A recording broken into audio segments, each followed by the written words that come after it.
Okie dokie. Well, hi, everybody. This is Dr. Patrick Lockwood coming back to you live, and I think that today is going to be an interesting day. I think it's going to be interesting for a number of reasons, and first and foremost, I'm going to see what I can do with the microphone here to maybe make this a little more user-friendly.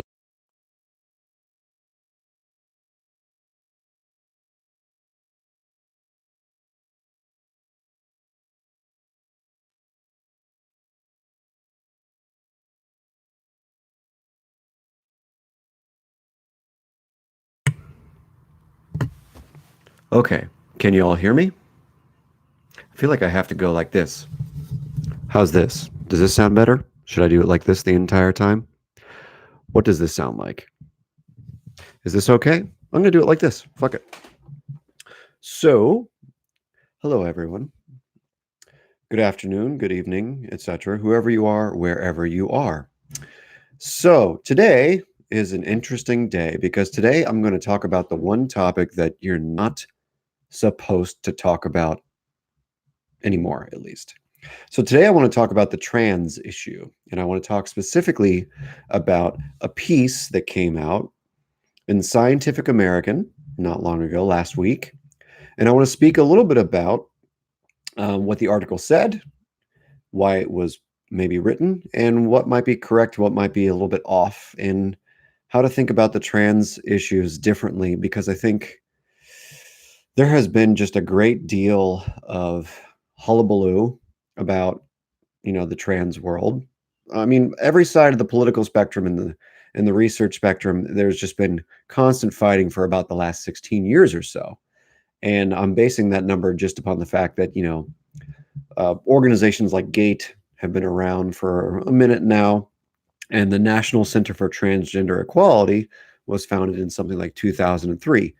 And I'll post the link to their websites in the caption, because I think it'd be good if you had some sense of like what the actual activist movement is about.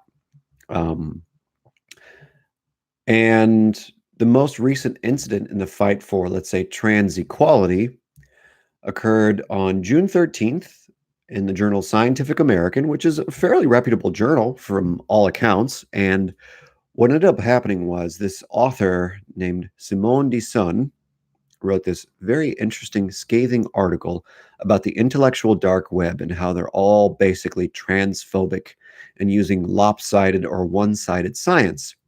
And I want to talk about that because I think it's very important that we, how would you say it? That we have a very clear understanding of the science that exists, even though there's not a whole lot, just so we're perfectly clear. And also kind of to make sure that Scientific American is getting checked by at least someone, if possible. And I'm not much of an anybody. In fact, I consider myself a nobody, but maybe this YouTube video will be somewhat helpful as a rebuttal. And I welcome all rebuttals from Simone D Sun and anyone in the intellectual dark web and anyone who thinks I'm some bigoted person. This should be lots of fun. And today I have my Yas mug, just in honor of this trans topic. And that's orange juice. Anyways, I'll come back to the article in just a minute. First, let's get our terms correct and agree going forward, because I think it's important that we use terms specifically and intentionally, which we'll get to the labeling problem, the pronoun problem here in a minute. But I want to make sure that I'm not misrepresenting any group of people and use their terms accurately. So according to GLAAD, the Gay and Lesbian Alliance, etc., and I'll post the link in the caption so you can see that I'm not misrepresenting anything, transgender is a term used to describe a person whose gender identity differs from the sex they were assigned at birth. Very simple. Transsexual, according to GLAAD, is an older term that originated in the medical and psychological communities, and it's still preferred by some people who have permanently changed and or seek to change their bodies through medical interventions, including but not limited to hormones and or surgeries. Unlike transgender, as GLAAD says, transsexual is not an umbrella term. Many transgender people do not identify as transsexual and prefer the word transgender. It is best to ask which term a person prefers. If preferred, use an adjective, transsexual woman or transsexual man. That's glad. And if you want to learn more about the different types and number of trans people and the number of people who transition, how those transitions go, what it looks like to detransition, and all that good stuff, go look for interviews by scholars like Ray Blanchard. Benjamin Boyce did a number of interviews, and a number of people did interviews about the trans issue. And it's not a black and white issue. And I hope people get this clear when they're listening to me. None of this is meant to be me oversimplifying anything or trying to say this definitively is X, Y, or Z.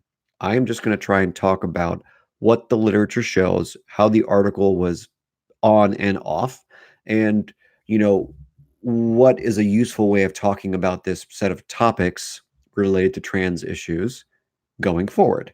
And let's just put some numbers on this, because I think when we read all these articles from Scientific American and we have these conversations with people about trans issues, etc., it seems like a very pressing issue that has a lot of people very worried and or concerned, because it's almost as if there's this giant prejudice going on all over the world, or even in the United States of all liberal democracies. But let's just put some numbers on it. So according to the Kinsey Institute, which is a fairly reputable quasi-liberal organization, about 0.3% of the population identifies as transgender. Now, that's just the people who readily outwardly identify as transgender. If you were to just put some error bars around that, statistically speaking, we'd probably be closer to maybe 0.6 and maybe even up to 1% of the population. I don't think it's that common, comparatively speaking, but I think between 0.3 and 0.6 is pretty reasonable. And as a comparison group, approximately between 4.5% and 6% of the population identifies as some version of homosexual or on the LGBT spectrum. And those numbers come from the Kinsey Institute and the Williams Law Institute at UCLA. And I'll post those links in the caption. So essentially what we're talking about is a very small segment of the population. Let's do a little math, because it's what is it? It's Sunday? Yeah, it's Sunday. So of the 350 million times 0.03, we're talking about, not a significant portion of people, maybe a few million people who, struggle, maybe 10 million, 11 million people who struggle with trans issues. And I think it's a matter of not necessarily saying that because it's a small group, it doesn't matter. That's not my argument at all. It's just to say that it's not as if there is this giant outrage happening where wide swaths of the population are being victimized because people aren't using the correct pronouns. That's not a fair representation of what's going on at all. But, there are people who are actively being dehumanized, beaten up, and told they are less than because of their identity as trans. So it's this weird mixed bag of, there are good things happening because of the pro-trans movement, and there are lots of hateful things happening to them still, even though it's not as bad as it used to be. It's still bad. And also then there are these trans rights activists. And that is where this Scientific American article comes in. And again, I will post a link to this article. It's actually a blog at Scientific American, and it was, again, published on June 13th, 2019, last week. And the article by Simone D Sun basically does two things, and it does two things very, very well. So the first thing it does is Simone D Sun lambastes the IDW for fighting the trans rights movement, etc., saying that members of the IDW believe that, quote unquote, trans people and their advocates are destroying the pillars of our society with free speech suppressing postmodern concepts such as trans women are women, gender neutral pronouns, or there are more than two genders. asserting basic biology will not be ignored. The IDW proclaims, facts don't care about your feelings. Thank you, Ben. And it ends with a very dismissive tone saying basically it's time for the talk. So that's the introduction to the article. And then the second thing that the article does, and it does it very well, is it outlines the relevant neurobiology, genetics, and endocrinology research showing that there are some inconclusive areas of the science related to gender as we describe it. And again, sex and gender are theoretically the same thing. Gender was a grammatical term, I believe, borrowed by social psychologists, social scientists, etc., to start describing sex at some point. I don't know the relative etymology of that, so I'm not going to pretend like I do. But basically, they've been synonymous for a long time. Now, people in my profession in psychology and other disciplines are starting to separate, saying sex is a biological thing, gender is a social construct thing. There's all sorts of argument about that, which you can hear thousands of different arguments if you just go online. I'm not going to argue either of those things. I'm not here to argue that. I just want to talk about what the article did and then where it might be on and where it might be off. So first, the article by Simone D Sun discusses the SRY gene, expression in utero, and the development of male gonads. It's very accurate, nothing biased there. Same thing with discussion of genes like the DMRT1 and the FOXL2 genes that quote unquote maintain certain sexual characteristics during adulthood. Absolutely, there are genetic influences on our sexual characteristics like our body development, etc. And then the author talks about the preoptic area and its differences among gay males and straight males and females, etc. And that, you know, the preoptic area of the hypothalamus is a little more similar for gay males and females than it is for gay males and straight males, right? Stuff like that.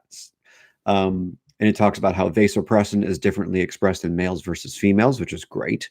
Then the author talks about how, you know, for some properties like brain volume and connectivity, trans people possessed values in between those typical of cisgender males and females, both before and after transitioning. So let me break that statement down just a little bit. But first, I'll get a drink. Okay. So I'll say that again. For some properties, this is in the article, for some properties like brain volume and connectivity, trans people possessed values in between those of typical males, cisgender males, natal males, and females, both before and after transitioning. And I'll talk about that later at the end because one of the authors that's commonly or consistently researching this is named Guillemon. And Guillemon kind of theorizes that there are basically possibly 4 different prototypes of brain that are born. There's the cisgender male, the gender incongruent male, the gender incongruent female, and the cisgender female. Interesting theory. Wonder how it's going to play out. The author also admits that environmental, social, and behavioral factors also influence hormones in both males and females, which complicates the idea that hormones determine sex. Finally, or not finally, the author also admits that secondary sex characteristics such as the penis, vagina, appearance, behavior, etc., arise later from hormones, environment, experience, and genes interacting.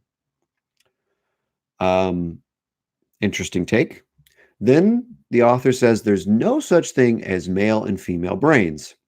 And I would check out people like Steven Pinker, Kevin Mitchell, and a variety of other scientists on this matter. They might disagree with that statement.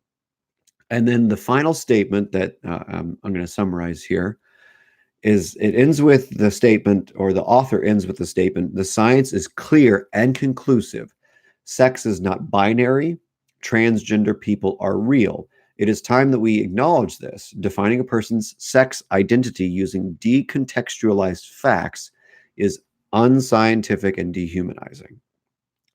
All of that's very interesting. And let me get out a book because I think this might be helpful.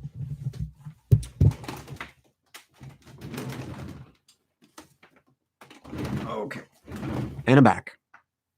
So there's this great author who is sadly passed away, I think, in 2017 or 2018. I'm going to put the mic down so I'm a little further away at this point. Let us talk about The Archaeology of the Mind by Jäncke L. Great book, all science, and basically minimal bias, which is phenomenal. One of the sections here in the book, which I will find, I probably should have bookmarked this before giving the talk, but hey, what the hell? Here we are. Okie dokie. Let's go to 245 and see what happens. Okie dokie.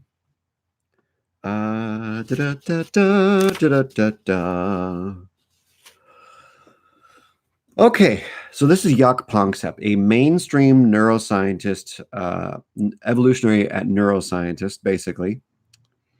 And he says, and I quote, and again, there are differences between males and females in terms of testosterone, oxytocin, and how different sexual behaviors are triggered in different parts of the brain, like the ventromedial hypothalamus and the preoptic area.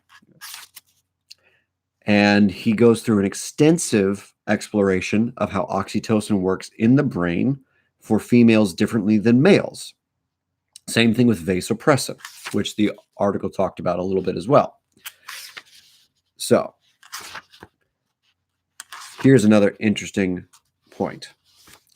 He says, male and female brain systems are somewhat different in terms of their sexual urges, satisfactions, and many other psychological traits. As we noted, the various brain systems that generate these traits are rather distinct in males and females. Lust urges, as well as other differences between the sexes, do not simply reflect peripheral bodily needs, but also decisively the organization of the brain-mind.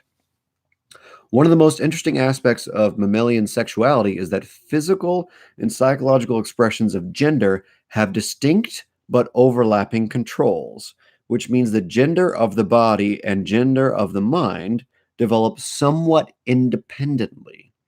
Furthermore, the relatively independent development of the mind and body starts to take place in utero, in the developing mammalian embryo, long before organisms can have any thoughts about sexual matters.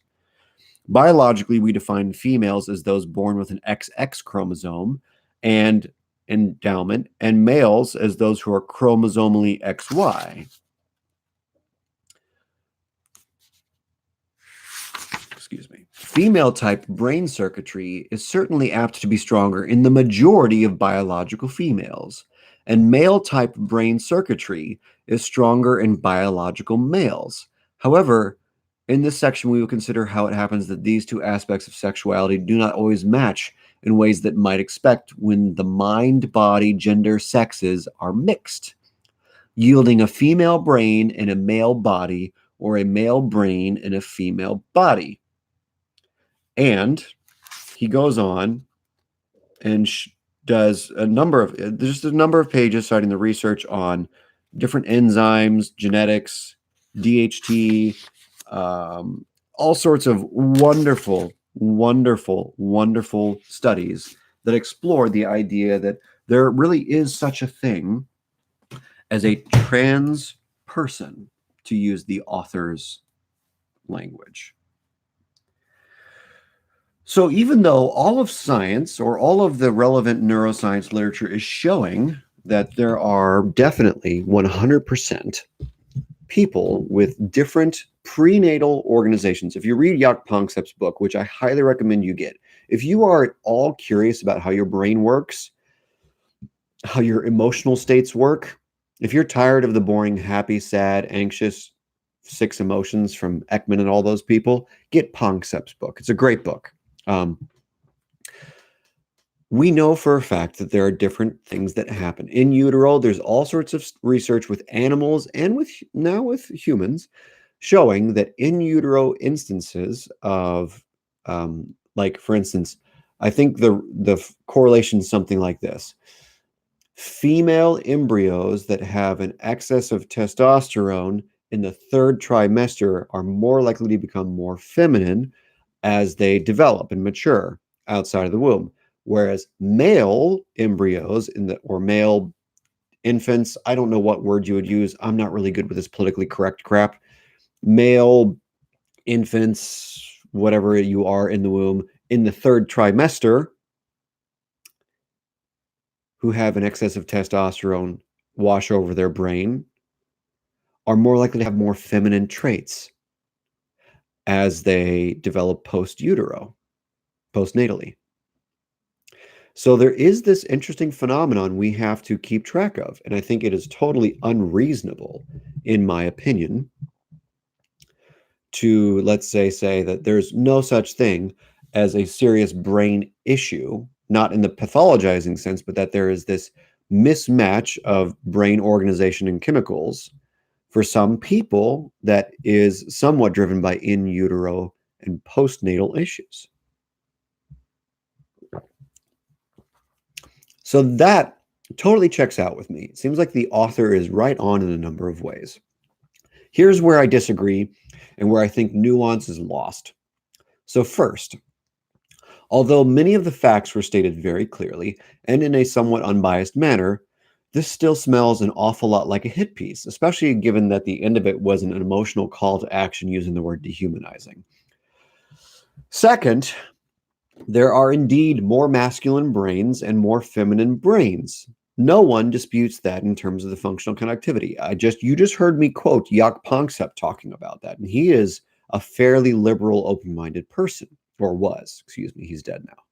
Also, the author states in the article, in the Scientific American article, states at the beginning that the trans activist movements are being unfairly accused by the IDW of misrepresenting the science related to the idea, for example, that trans women are women.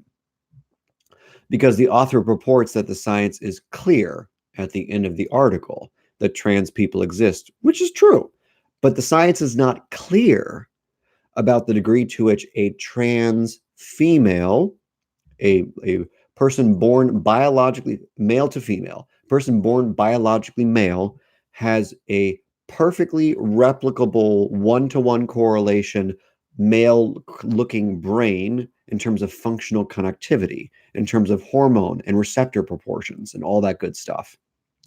So the IDW is not wrong when they say that the science is being misconstrued. If there are people in the IDW like, Ben Shapiro or whoever who are saying that. And then let me prove the point below with all the references that will be in the caption at the end. And these references will be from journals like Nature and the Proceedings of the National Academy of Sciences. And basically what the research shows, and again, there's not very much neuroscience research on humans with the transgender phenomenon. There really, really is not. So I'm not going to be pulling from thousands of articles. It's not been widely researched basically since 2003. And basically what the research is showing is that across functional connectivity patterns, there are definitely more masculinized, more, let's say, a greater proportion of testosterone receptor or testosterone sensitive parts of the brain, more functional connectivity in certain areas of the brain compared to other areas of the brain, etc. For males versus females, biologically natally males versus females. Now, less so on the morphology, as in like the size and density of brain parts. Though there are some limited studies that show areas like the preoptic area, the corpus callosum, size of the amygdala, and certain parts of the hippocampus are different between biological males and biological females. It's not a lot of research, but some research shows that. Also, for instance, like Panksepp said, and like the author sort of alluded to, is that the number and expression of vasopressin, oxytocin, and other sex, love, care hormone or neurotransmitters is different between biological males, biological females, trans males, and trans females. There are also a number of sex differences that are seen with response to drugs of abuse with regards to autism. There's one article I found that showed that the activity of the default mode network, the right fusiform gyrus, and the right ventromedial prefrontal cortex was different between biological males and biological females. Now, to be fair, One of the very, very, very comprehensive reviews of brain and gender / sex differences notes that, quote unquote, the low degree of internal consistency observed in the human brain agrees well with studies demonstrating that humans often possess both masculine and feminine psychological characteristics, that is, personality traits, attitudes, interests, behaviors that show sex gender differences, which fits with Jung's idea of the animus anima, da da da da. And then later in the article, that same article, the author refers in the discussion section to the idea that the environment might influence the development of gender-specific differences in the brain. So maybe it's important to think about how hormones, environment, etc. changes throughout adolescence if a person's struggling with trans issues. Another article by Jäncke, Jancke, shows that sexual dimorphism is extremely rare in the human brain, but also in terms of behavior and cognition. As examples, there are very large sex-gender differences for the intermediate nucleus of the hypothalamus, which is on average twice as large in males as it is in females. However, in about a third of the cases, males and females demonstrate that area of the brain being the same size. So it's not black and white. Almost none of it is black and white in terms of sex differences in the brain. More importantly, in an article by Kreukels, Kreukels, and Guillemon in 2016, they did a giant review of all the neuroscience literature that exists. And I'll post the link in the caption and the article reference in the caption. And you can read it and you can fact check me. And what it showed was that female to male and even male to female trans people showed different patterns of brain connectivity compared to heterosexual individuals, heterosexual cisgender males, heterosexual cisgender females. And it's a very important read. So please go read that article before you make any judgments about anything that I've said or anything I'm going to say, because it's a very, very, very, very, very comprehensive and unbiased review. And what the article comes out with and shows is that the nuances of changes in the brain pre and post transition are not black and white, as male to female trans have more feminine brains, etc., prior to and after surgery and hormones. The literature in this review also shows mixed results in terms of gray matter volumes, for instance, and white matter volumes of different parts of the brain, and even functional connectivity patterns at different ages, pre and post hormones for different types of trans individuals, some of which match with their from birth assigned sex, some of which did not. So it's not black and white. Some of which also varied by their relative sexual orientation and attraction. Now that leaves us with a question about hormone treatment for adolescents and even younger children. And the authors state, and I quote, "The difference in phenotype of people with gender incongruence, or transgender people, compared to natal sex controls and various brain measures suggests a sex atypical development of the brain. However, it remains unclear whether these changes originate from prenatal organization alone." And then they go on to say that we should study people in adolescence who are struggling with gender incongruence as those hormonal processes unfold, because very little data exists. So that calls into question, again, the idea that what happens if we start administering hormones to very, very young kids who are confused about their gender or have gender incongruence or gender dysphoria or whatever phrase you would like to use that's politically correct that makes you feel good when you go to sleep at night. I don't know. I honestly don't know. And this is a very, very open and new territory. And the final point I'd like to generally make is that the beginning and end statements of the article kind of obfuscate the probabilities of people predominantly with more masculine-ish connectivity-wise brains and predominantly female brains. It would make the most sense, in my opinion, and I would love any thoughtful scientist of any, I would love anyone's feedback on this at this point. It would make the most sense, given that the heterosexual copulation orientation, style is most common, over basically 90% at this point, that most people have predominantly more masculine-ish and predominantly feminine-ish brains. So it's not as, and also it's not as if there's a plethora of trans people, 0.3%, maybe 0.6%. I would even be so generous as to say up to 1% of the population. So again, the main problem I have with this Scientific American article, other than the baseless smearing of the IDW, is that it kind of obfuscates the idea that, the basic population prevalence of sexually dimorphic attraction, copulatory behavior is small. No, it's a totally huge phenomenon. And that likely correlates, in my opinion, with more masculinized and feminized brains in terms of connectivity, proportions of receptors for different neurotransmitters, and even sensitivity to hormones. Also, I would think it to be odd that all males and females were extremely ambiguous in brain functional connectivity, neurotransmitter profiles, hormone profiles, etc., because at some point, the need for procreation is an important topic regarding how we're built. Because, sexual selection pressures have existed for at least 160,000 years in terms of, early hominids. So it's not very reasonable, in my opinion, to think that we had no sexual specialization at all in terms of our brain, our hormones, our neurotransmitters, our preferences, and how we display our relative biological, physiological, and emotional experiences with regard to mating. So again, my logic is this. If sexual identity is on a spectrum, like, the Kinsey Institutes or the Kinsey scale, 0 to 6, basically. And there's even a recent article last year that shows that, again, Kinsey scale is pretty valid. So if sexual identity is on a spectrum, why can't gender identity be on a spectrum?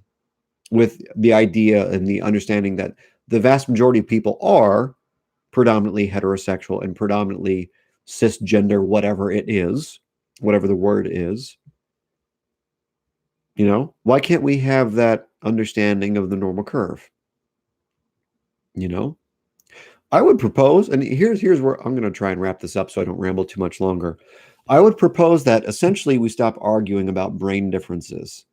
That's not to say that we shouldn't research them, but I would argue that we stop arguing about brain differences if you are in any of these intellectual movements, because, again, the literature shows that the vast majority of biologically XX and XY individuals tend to have some pretty concrete functional connectivity differences that are mostly reliable. So I would say we have this weird bimodal distribution where there are predominantly masculine-ish like brains and behaviors and hormones and neurotransmitters, and feminine. And there are some people in the middle, and they're not the largest group of people on the planet. And again, to be perfectly fair, all of this is influenced by culture, and it's influenced by how you're raised, and there's lots of research on that. Now, the question for me is, does the degree of functional connectivity in the brain different? Does it matter? Does it matter? Do the number of differences matter for the majority of the population? No. Doesn't matter at all.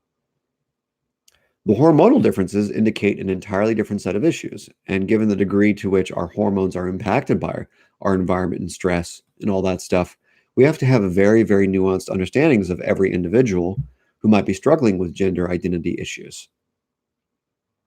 And for all trans people who ever see this or hear this, I hope you can be patient while all the people in all the relevant sciences get their facts in a line and get them clarified.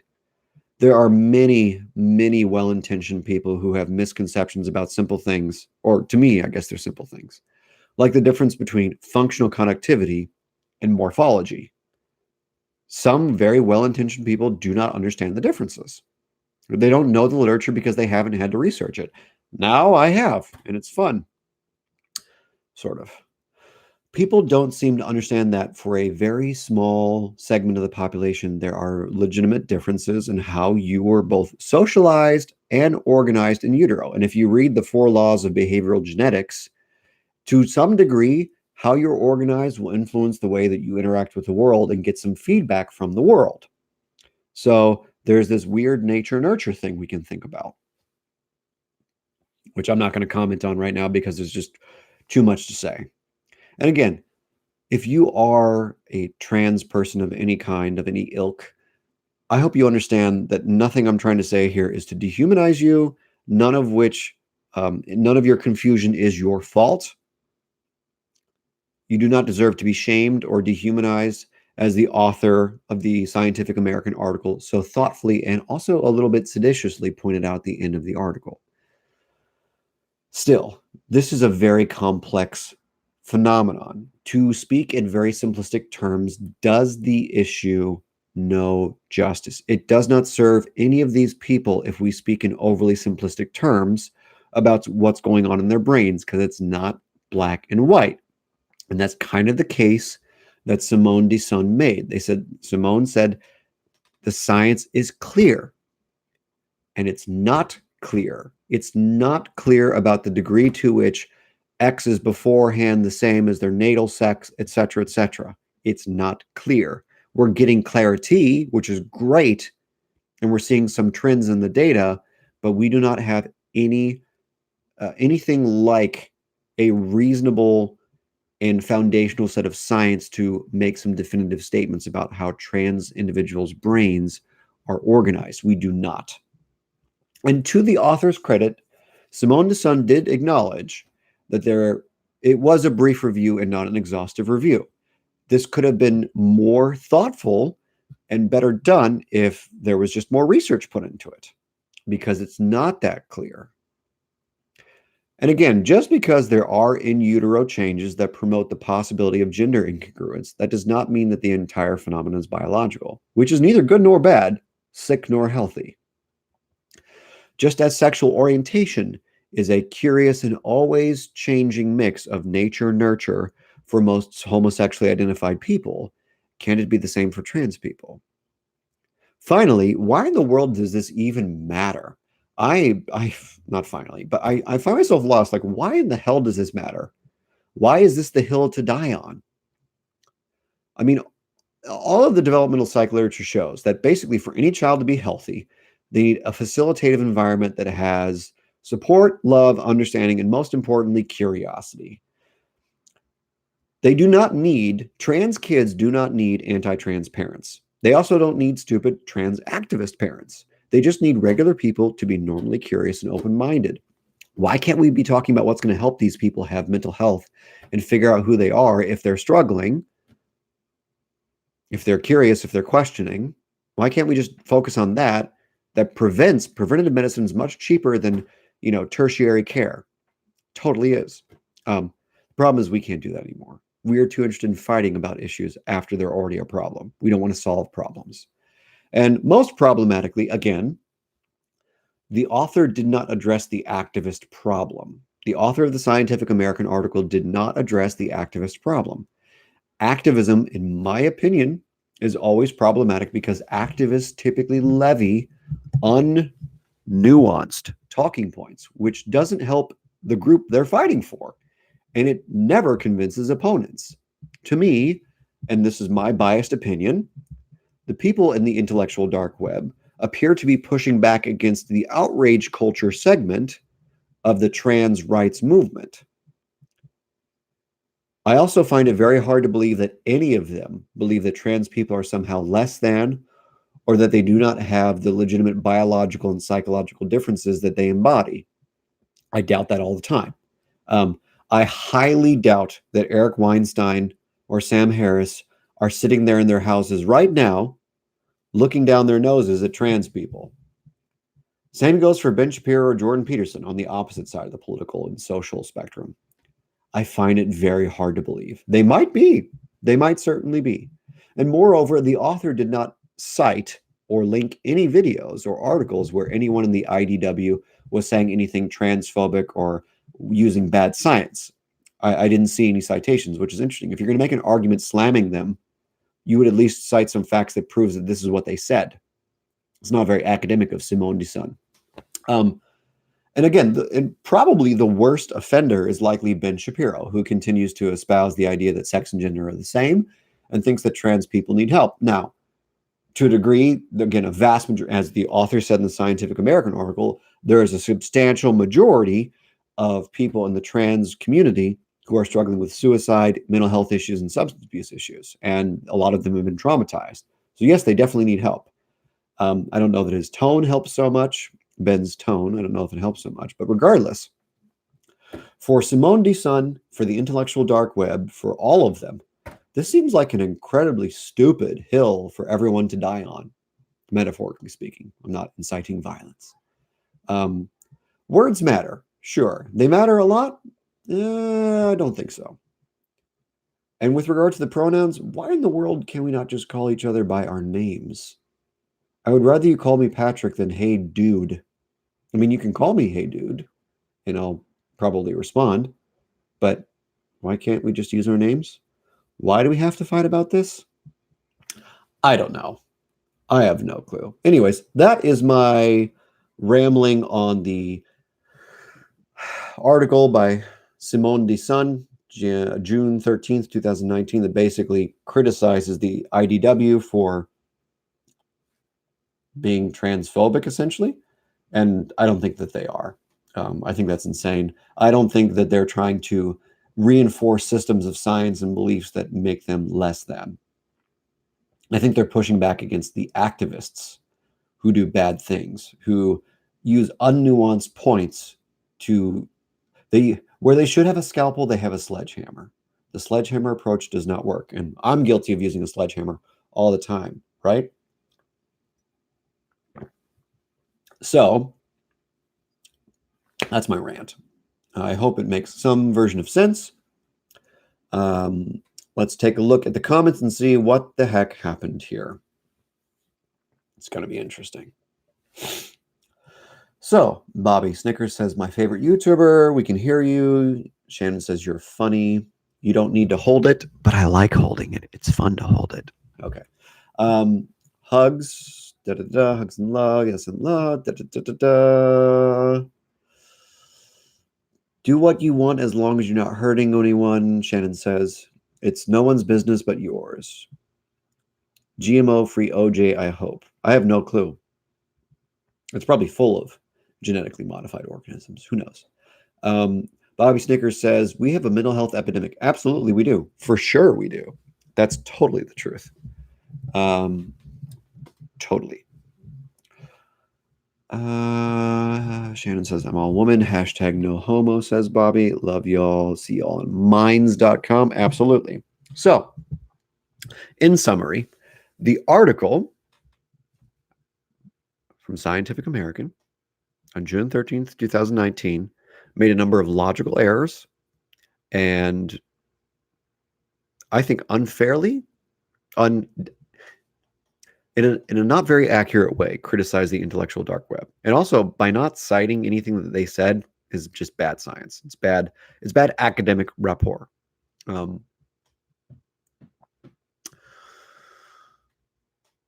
think the author also cherry-picked some science. Even though there were some very good intellectually honest moments, there weren't perfectly intellectually honest moments. And I think we should strive for greater and greater and greater intellectual honesty. The trans issue is not simple. Anyone who thinks it is a moron. It's not simple. It can't be. It's not entirely. I mean, just as most people's sexual orientation is not a simple thing, your identity, whatever the hell that actually is, can't be simple. Your identity, your maleness, your femaleness, your cisgender, whatever identity cannot be simple. Anyone who thinks it's simple is wasting their time.